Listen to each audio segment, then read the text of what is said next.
Morning বন্ধু, আশা করি তোমরা খুব ভালো আছো। আমিও ভালো আছি। দেখো চোখটা অ্যালার্জিতে পুরো লাল হয়ে গেছে, একটা চোখে খুব চুলকাচ্ছে, লাল হয়ে গেছে। যাই হোক, আমার শরীর সারা জীবন খারাপ থাকবে আর তোমাদের বলতেই থাকবো। প্লিজ তোমরা বিরক্ত হইও না। আমি যে তোমাদেরকেই শেয়ার করবো, বলো তোমাদেরকেই বলবো আমার কষ্টের কথা। করে চা করে নিয়ে এসেছি, দাদা চাটা করে দিয়ে আমি ঠাকুর ঘরে অনেকটা কাজ সেরে ফেলেছি, অনেকটাই। আর তোমরা জানো বাবা, তো চামড়াটা এসে হয়ে গেছে।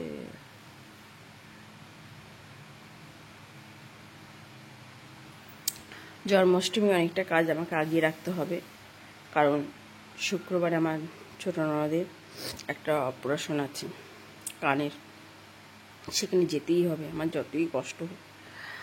আর সত্যি তোরও তো কেউ নেই আমরা ছাড়া, আছে শ্বশুরবাড়ির লোক আছে, তাও বৌদি দাদা একটু গেলে আমার সাথে ভালো সম্পর্ক, না গেলে সত্যিই কষ্ট পাবে। আমি যাব করে প্লিজ বন্ধুরা, আমি দেখতে যেতে পারিনি, কেন আমারও শরীর খারাপ হয়ে গেছিলো, জানোই তোমরা। এখনও রয়েছে, ওষুধ এখনও খাচ্ছি। ডাক্তারকে দেখাতে পারিনি, বিকেলে সব বন্ধ ছিল বলে, যাই হোক আর যাওয়া হয়নি। তাই ওখানে আমার যেতে হবে, তাই একটু আগের থেকে গুছিয়ে রাখতে হবে। আর কালকের দিনটার সময়, কেন শুক্রবারে ভোরবেলা বেরিয়ে যেতে হবে। এবার গিয়ে থাকবো না কি থাকবো এটা তোমাদেরকে পরে বলবো, মানে এখন আমি ঠিক জানি না কি করবো না করবো, আমার মানে এখনও বুদ্ধিতে উঠছে না।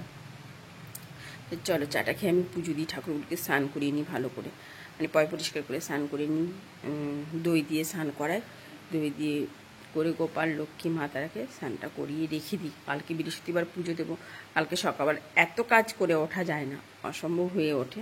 আজকে অনেকটাই করে নিচ্ছি, তোমাদেরকে শেয়ার করবো। আমি তোমাদের বললাম আজকে ঠাকুরকে পয় পরিষ্কার করে নিচে একদম দই মাখিয়ে আমি পরিষ্কার করে স্নান করিয়ে নিয়েছি, সব পেতে সব করে নিয়েছি, কারণ বৃহস্পতিবারে সম্ভব হয় না বলে সব সাজিয়ে গুছিয়ে নিয়েছি। ঠাকুরের থালাও দাদাভাইকে যে তুমি গিয়ে একটুখানি ছাদ থেকে প্লিজ আমাকে ফুলটা এনে দাও, আজকে অনেক দেরি হয়ে গেছে। আর যখন রেখে দিয়েছি গামলে, আজকে কাছে নিয়ে কালকে কাচবো। আর এই দেখো দাদাভাই সাজি ভরে ফুল নিয়ে আসছে আর বক বক করছে, বলছে বড় সাজি না হলে আমি আর ফুল তুলতে যেতে পারবো না, ওই না সেই না। যাই হোক, দাদাভাই ফুল তুলতে গেলে বক বক করে, মানে এত ফুল দেখে ও পাগল হয়ে যায়, বুঝেছো? এত ফুল দেখে পাগল হয়ে যায়। কালারগুলো দেখো বন্ধুরা, একদম মানে বলি না, আমি ফুল কিনতে গেলে যে যেটা বলে আমি বিশ্বাস করে কিনে নিয়ে চলে আসি। তোমরাও দেখেছো, শীতলা মায়ের স্থানেও আমি গিয়ে ফুল গাছ কিনে নিয়ে এসেছি। এবার দাদাও আমার সঙ্গে থেকে দাদাও এখন অনেকটা শিখে গেছে ফুলে কিনতে, মানে ফুল গাছ কিনতে। তাও বলি আরও নিয়ে আসে, দাদা বলে হ্যাঁ পারে না, শরীর খারাপ করে। এই দেখো অনেক অনেক ফুল, কি বলবো তোমাদের, দেখে একদম মন ভরে যাবে। আমি নিশ্চয়ই একদিন তোমাদেরকে পুরো থালায় সব সাজিয়ে দেখাবো। এইভাবে অনেক অনেক অনেক ফুল আছে, অনেক সাদা ফুল, তোমার জবা ফুল অনেক। তাই দেখো, দেখে একদম মনটা সত্যি ভরে যাচ্ছে। দেখো পুজো দিয়ে একদম মন শান্তি। তাই চলো মন শান্তি করে পুজোটা দিয়ে সেরে ফেলি। সেরকম কিছু রান্না করবো না, করে নিই। মানে তোমার একটু ভাজা করেছি, ছেলের জন্য চিকেন বসাবো, কালকে ইলিশ মাছটা ছিল গরম করে নিয়েছি, আর পেঁপে আলুর তরকারি হয়েছে। ঠিক আছে, এতটুকু করেছি। আর চিকেনটা এই যে এখানে ধোয়া করতেই হবে, ছেলের ঝিঙের, এটা রান্না করলে আমার কমপ্লিট হয়ে যাবে। আর চায়ের তো কোনো ধরা বাঁধা নেই, 3-4 বার হতেই থাকে, ওখানে চলবে। বন্ধুরা সকালবেলা একটুখানি ওটস দিয়ে শেক করে নিয়েছি, বললে দাদাভাইও খেতে চায় না, দাদাভাই ছাতু খায়, আমি ছাতু খেতে পারি না বলে ওটসটা নিয়ে নিয়েছি। তাহলে চলো ওটসটা শেকটা খেয়ে নিই। তাহলে বন্ধুরা তাড়াহুড়ো করে রান্না করে নিচে চলে গেলাম, এসে এখন করেছি আম, কচু ভাজা, ইলিশ মাছ, পেঁপে আলু তরকারি, টক দই। লাঞ্চটা সেরে ফেলি। অ্যাংলো এখানে বসে বসে দিয়ে যাচ্ছে মিঠুকে, জানো তো, বস চিঠিং বাস দুব্বো তোলা হয়ে গেছে তাও। আর কি ভালো নয়, ও যাবো না, ঘরে কাজ আছে, জামা কাপড় সব বাইরে পড়ে কাজই থাকে না। হ্যাঁ, যতদিন আমি বাইরে থাকবো আমার কাজই থাকে।